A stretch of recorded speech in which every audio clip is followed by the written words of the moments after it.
internet. I'm the SohoChefMan, and today we're going to be making jerk chicken, and I'm going to broil some bell peppers.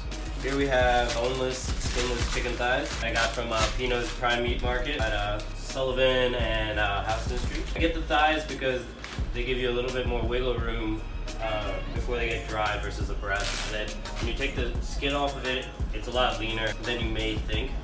So something worth considering. I'm putting it in the Ziploc bag here so I can toss it with the jerk seasoning I just bought, because it's really difficult to make. It's like 30 ingredients, maybe 15. So on here it says to use 1 teaspoon with each pound of meat. But I like my food pretty spicy, so I'll probably do 3 because there's a pound and a half of chicken. If it's too hot, that's not a problem. I'd rather go on the overside because you can always add something to cool it out, like some avocado or sour cream. I guess you could add hot sauce, but this is a different kind of hot. This is a Scotch bonnet. I guess we should probably seal the bag so you get the air out of it. If you put too much of it, it doesn't have to marinate as long, and I'm actually not going to marinate this because I want to make this right now because I want to eat lunch.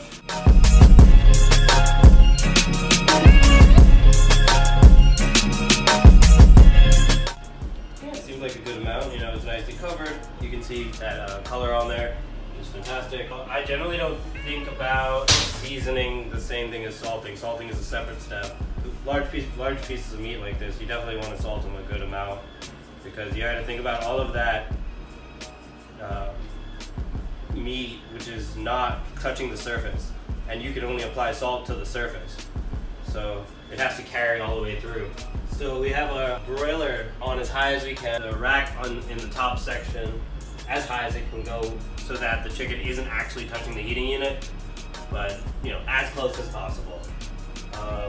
And since we've already been heating that up, we don't have to wait for it, and I'm gonna go ahead and throw these in the broiler. Let's put this in and set a timer for, so this will probably vary depending on your oven, but for my oven, say about 8 minutes, and then we'll flip it. Hey, so it's been in for 8 minutes. I sliced up the bell peppers, and it's time to flip.